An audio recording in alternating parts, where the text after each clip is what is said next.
It all happened incredibly quickly. It's insane. That trajectory from nothing to we were the biggest band in the world. It was brief, but we were there. You know, it was kind of like breathtaking, really.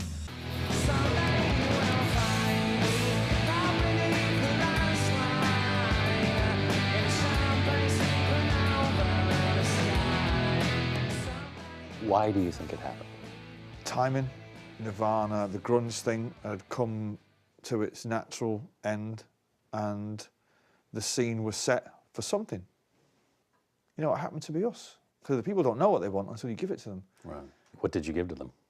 Songs, melodies, attitude, and a kind of irreverence. As much as you and Liam have bickered over the years, could you have been successful without each other? No chance. No chance? No way. I wouldn't have got anywhere without him, and he wouldn't have got anywhere without me. Right. As simple as that. The Gallagher brothers came out of Manchester, England, the gritty city George Orwell once called the belly and guts of the nation. This is where we're from, you know, and it is extremely working class. On an unseasonably lovely Manchester day, I was kind of thinking you might get a bit of the Manchester experience, which is sideways rain. Gallagher took us to the playing fields of his youth. These were all bowling greens. Yeah. And we used to sit in there and take drugs and listen to music on little tiny little tape recorders and do a bit of growing up. His musical education started at Sifter's record store, name-checked in Noel's song, Shaker Maker.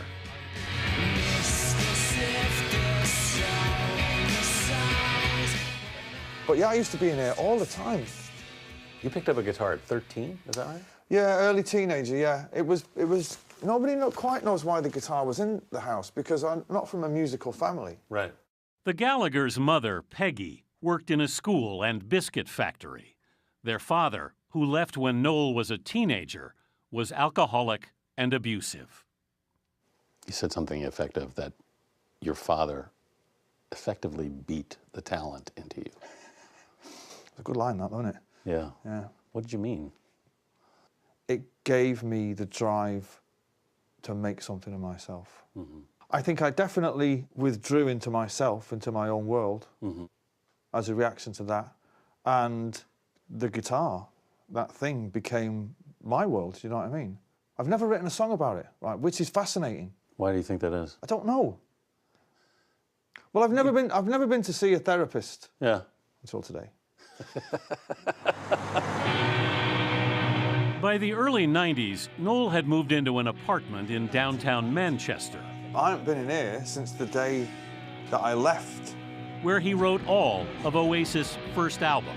I wrote Rock and Roll Star in this room, on an electric guitar with the amp, with the guy underneath me banging on the floor with a brush handle. You know, and the first line is, I live my life in the city, you know, there's no easy way out, and it's kind of like, this is it. Musically, how would you describe your chemistry with Liam? I think that was the strength of the band, was my songs and his thing, whatever that thing is. So 99.9% of the population see him as one thing. I see him as another. Yeah. Because I'm his brother, you know what I mean? What do you see him as? What do I see him as? Pain in the arse.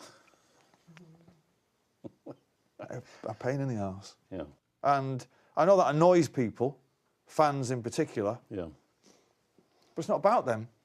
And if anybody doubts my resolve, then I pity them. I pity them. Do you guys talk to each other now? No. No. No, there's too much been said. Is it beyond repair? For me, it is, yeah. Now it got personal, and he kind of brought my wife and kids into it very publicly. Mm-hmm. And I'm kind of like, okay, if you want to go there, be prepared to take this to the grave, mm-hmm. okay? That sounds callous and cold, but that's who I am, I'm afraid. Mm-hmm. Do you know what Champagne Supernova means? No idea. You know, slowly walking down the hall faster than a cannonball. What? Gallagher sang it on his last tour. I was thinking, what is this song about? And then I happened to glance up, and there's a guy, and he had his shirt in one hand and his fist clenched, and he was crying his eyes out. And I was like, that's what it means. We were getting high. I'm not sure songs need to have literal meanings. I don't know. They're part of people's lives.